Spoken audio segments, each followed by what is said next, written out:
Chapter 24. And Jesus went out and departed from the temple, and his disciples came to him for to shew him the buildings of the temple. And Jesus said unto them, See ye not all these things?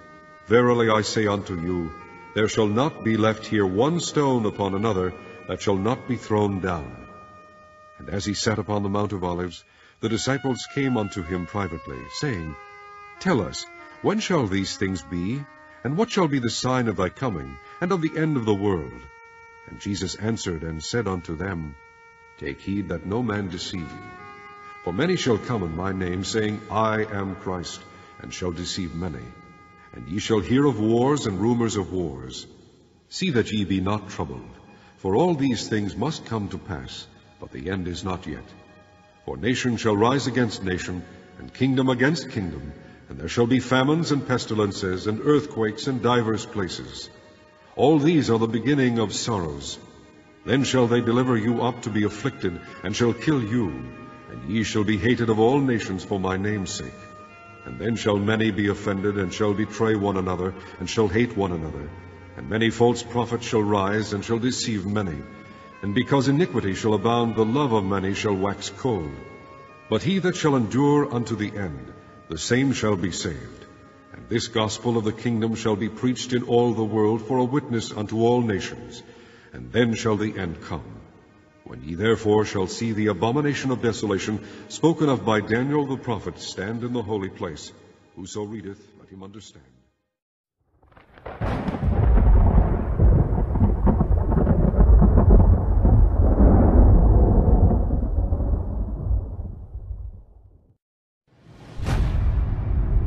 On September 4th through the 23rd, 2016, a major event will occur in the Old City of Jerusalem. It will bring together actors, artists, musicians, and persons in the media from around the world. What on earth are they planning to do in Jerusalem? At an event that ends on September 23rd, leaders from Roman Catholic, Muslim, and Jewish communities will gather for one of the longest interfaith services in history, right there in the Old City of Jerusalem, right there where the Lord Jesus walked, right there where the temples once stood. They will offer worship to a God under the banner of ecumenism. It is there they plan to do away with categories of religion and ignore differences. The service will combine 3 monotheistic faiths under one roof in a house of worship for all believers. One part of the event will occur from September 5th through the 11th and will bring together Jew, Muslim, and Christian under, quote, a passion for Jerusalem, in which they can all coexist temporarily under the wings of the Almighty, unquote. Some of the headlines on the website for this event talk about dissolving boundaries and coming together in worship of the same God. Another part of the event will occur from September 12th through the 23rd. The leaders of this event, which is called Mekudeshet, will perform an 11-day consecration.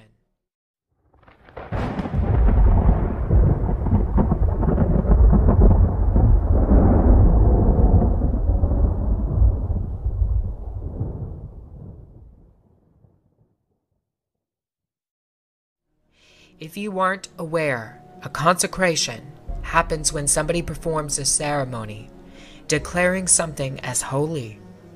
The fact that Muslims, Jews, and Roman Catholics are gathering for a consecration means that they are all declaring their interfaith religion, their new God, to be holy.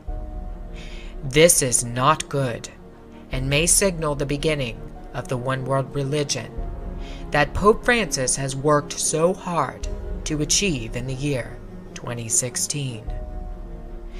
The Vatican, indeed, is one of the chief proponents of the ecumenical movement around the world and in Israel.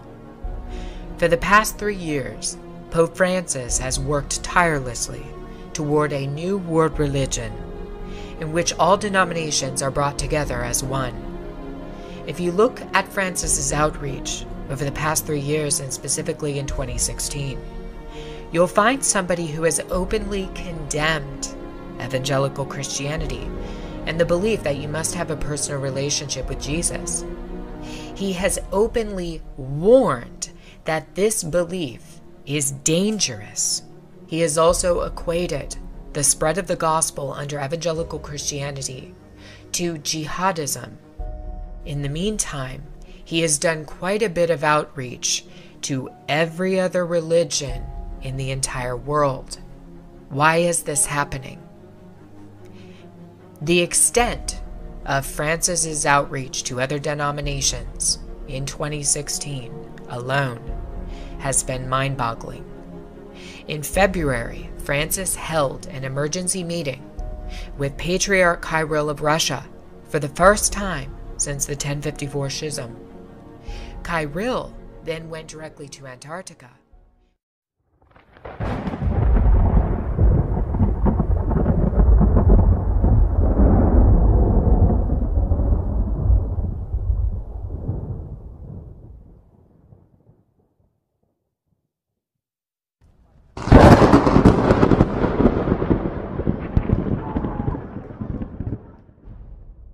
What was the reason behind Obama's secret trip to Antarctica? What was the reason for CIA Director James Clapper's simultaneous visit to Australia? Why did Russia's top religious leader go to Antarctica? There has been a virtual media blackout about these highly unusual trips made by officials in Russia and the US. There are a couple of sources that cited Obama traveled to the southern tip of Argentina before crossing the Drake Passage to Antarctica. Indeed, Obama's secret trip comes at a highly unusual time. It follows on the heels of a visit by Patriarch Kirill of Russia. Kirill met with Pope Francis in Havana, Cuba, less than 1 week before he departed for Antarctica. Media sources described the meeting between the two religious leaders as urgent. Nothing like this has happened since the 1054 AD schism that separated Eastern Orthodoxy and Roman Catholicism.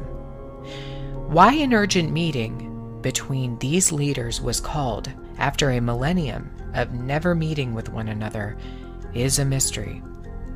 The mainstream media reported that the meeting between Francis and Kirill was meant to condemn persecution of Christians around the world and to foster ecumenical dialogue. But again, it comes at an unusual time, because 4 days after this meeting, Kirill arrived in Antarctica and performed a religious ceremony blessing the land and water surrounding the continent. He praised the barren lands of Antarctica as, quote, a model of an ideal humanity. Kirill also said the following, quote, Antarctica is the only place where there are no weapons, no military activity, there are no scientific studies focused on the emergence of a new means of destruction. It is a perfect image of humanity and a testimony to the fact that people can live like this. No borders, no weapons, no hostile competition, that they can cooperate and feel as members of one family, unquote. The reason I find Obama and Russian visits to Antarctica very strange is the following. There was another country, another regime, that visited Antarctica just before a Great World War started. The Nazis led an expedition of 33 members, including scientists, to Antarctica, just before the start of World War II in September 1939. Their expedition to New Swabia lasted from December 1938 to February 1939. It is known that the Nazis took thousands of photos using airplanes during this expedition. They also took reels of colored film, which was rare at the time and very expensive to produce. The regime was clearly looking for something in Antarctica. But what was it? What were they there for? 2 earlier expeditions to Antarctica by the Nazis were also very alarming. They were intent to map out the terrain of the continent, using hot air balloons for aerial footage. The Nazis even attempted, during these two expeditions, to walk across the entire continent and map out its landscape. It's still unclear why they engaged in so much surveying. Let us go back to World War II and listen to an interview given by an American naval officer named Richard Byrd. Byrd was stationed and lived in Antarctica for some time. Byrd made astonishing claims about the continent, that it could be the key to a future controversy that would erupt between various countries, not merely regarding the issue of resources, that precious metals, mineral deposits, and even uranium have been found in Antarctica. No, Richard Byrd seems to suggest that something else was there. Admiral Byrd, you've been to both the North Pole and the South Pole. Is there any unexplored land left on this Earth that might appeal to adventurous young Americans? Yes, there is. And not up around the North Pole, because it's getting crowded up there now, because they find out it's really usable, not only to live in, but militarily. But strangely enough, there's left in the world today an area as big as the United States that's never been seen by a human being. And that's beyond the pole, on the other side of the South Pole, from Middle America. And it's, I think it's quite astonishing that there should be an area as big as that unexplored. That's a tremendous So challenge. there's a lot of adventure left down at the bottom of the world. Admiral, an expedition to which I believe you're the advisor is now en route. What is that expedition doing? Well, that's the icebreaker Atka, and it's a reconnaissance expedition.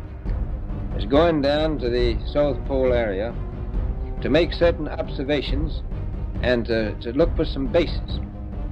They will be back in April, and they will report back, and upon the information we get from that undertaking, we will base the bigger expedition that's to follow. Is that very definitely planned, or is that... That is being planned right now. So I'm willing to say to you that there will be a number of expeditions that will follow, I think, year after year. Richard Byrd verified that Antarctica wasn't about resources, but rather that the Nazis had established secret bases for some reason. Perhaps they were protecting something. Operation High Jump, coordinated by Byrd, which included US, Russian, Australian, and British forces, was meant to close in on the Nazis' strange operations in Antarctica. We'll return to Richard Byrd later on in this video. The logo for the Nazis' third expedition to Antarctica shows that they were interested in a particular portion of the continent called New Swabia. You can see on this emblem that there were lines drawn to bring your attention to an exact coordinate, ending on a particular target. Perhaps the Nazis were hiding a secret in plain sight, that they had located something. Were they pointing us, perhaps, to a hole that existed into the earth? A pathway into the center of a hollow earth. There is evidence to suggest that the Nazis believed in the hollow earth and held to an understanding that perhaps there was a passageway to the other side. While hollow earth is not a popular idea these days, it was during World War II.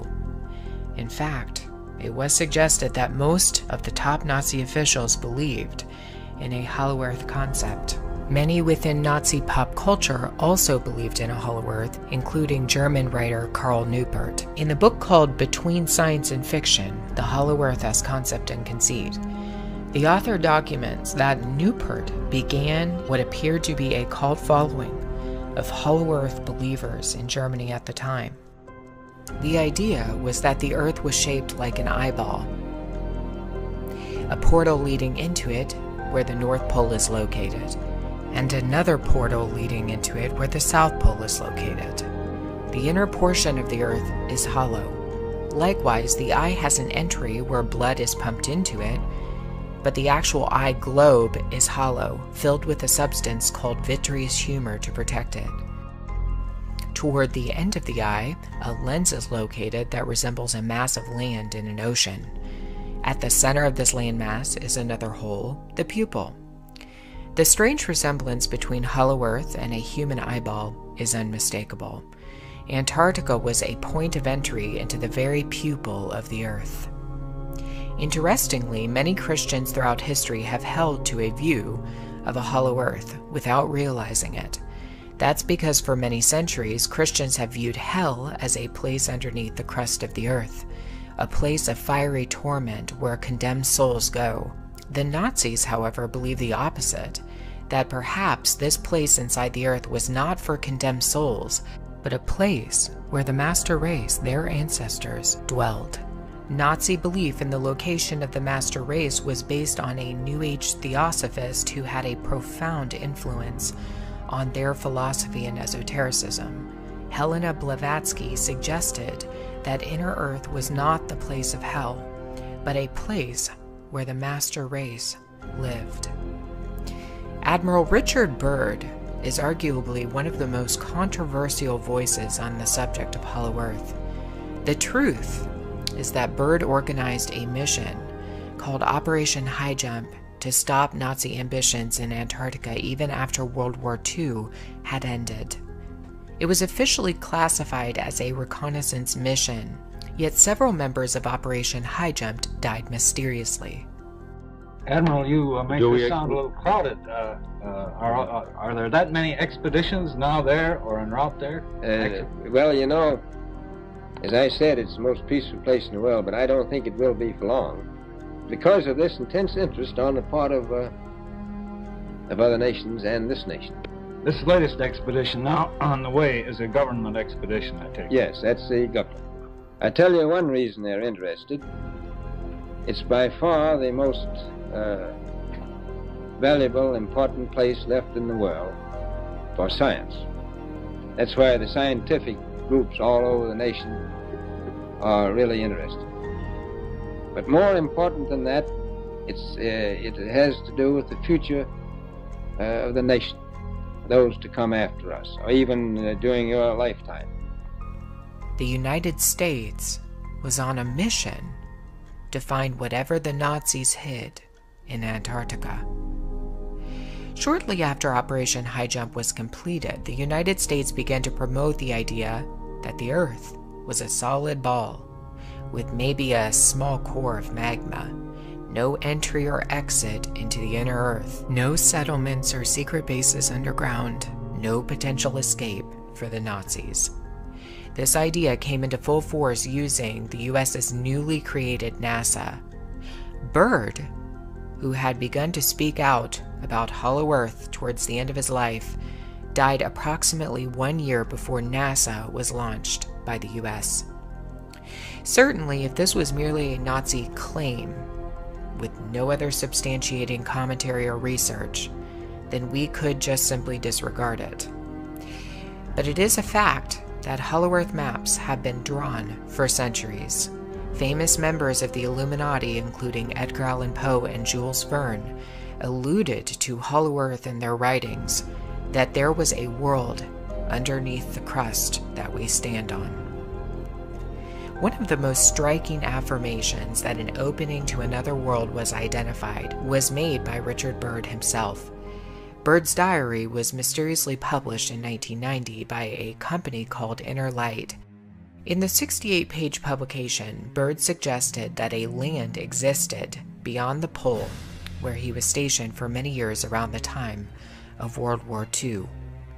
He made two mysterious bombshell statements in his diary. One was that he was ordered to keep silent about everything he had witnessed in Antarctica, and two, that he had witnessed the land beyond the pole, the center of the great unknown.